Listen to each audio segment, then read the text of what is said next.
Dans cette vidéo, je vais t'expliquer comment utiliser une entrée tapée au clavier comme un nombre d'itérations, c'est-à-dire un nombre de répétitions.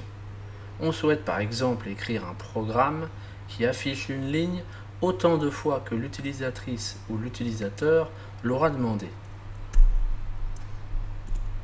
On me demande combien de lignes je veux. Je tape 10 et je vois que 10 lignes ont été écrites à l'écran. On me demande à nouveau combien de lignes je veux. Là, si je tape 5, 5 lignes auront été affichées à l'écran.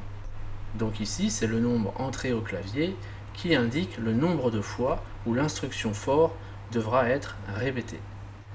Ce problème contient très clairement un motif de répétition, puisqu'on répète plusieurs fois la même ligne. Il faudra donc utiliser l'instruction algorithmique pour, ou en Python, l'instruction for. Quand on utilise l'instruction for en Python, on doit se poser 3 questions. Première question, quel sera l'état d'itération? Ici, l'état d'itération correspondra à un numéro de ligne. Ligne numéro 0, puisqu'en informatique on compte à partir de 0, ligne numéro 1, ligne numéro 2, ligne numéro 3, ligne numéro 4. Comme l'état d'itération sera constitué par des nombres, le nom de la variable qui contiendra cet état d'itération devra commencer par id. Comme il s'agit de lignes à répéter, on pourra par exemple l'appeler id ligne. Nous devons maintenant nous interroger sur l'utilisation ou non de la fonction range.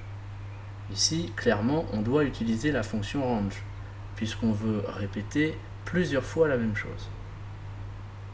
On voit que lorsque l'utilisatrice ou l'utilisateur tape le nombre 5, alors on obtient la séquence d'entiers 0, 1, 2, 3, 4.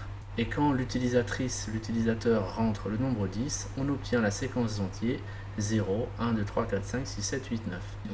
Donc si l'on place le nombre de lignes choisi par l'utilisatrice ou l'utilisateur dans une variable qu'il serait ici assez naturel de nommer nombre ligne, le range devra donc être un range entre parenthèses nombre ligne.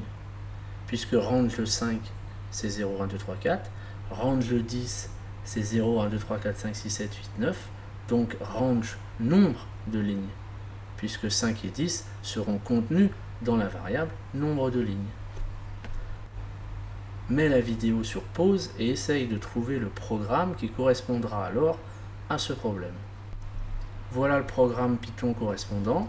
On commence par créer une variable nombre de lignes qui servira à stocker le nombre de lignes entrées par l'utilisatrice ou l'utilisateur. Bien entendu, on se sera posé les 3 questions habituelles quand on veut utiliser la fonction input.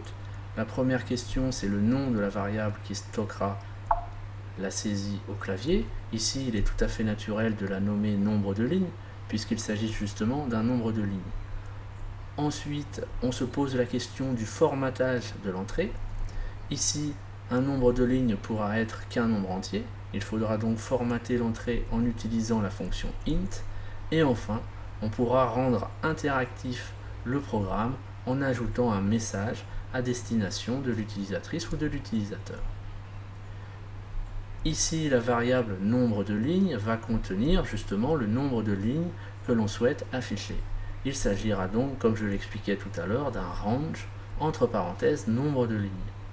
Tu vois donc ici que le range ne contient pas directement un nombre entier comme on l'utilisait avant.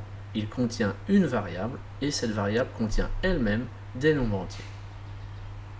Voilà, cette vidéo est terminée.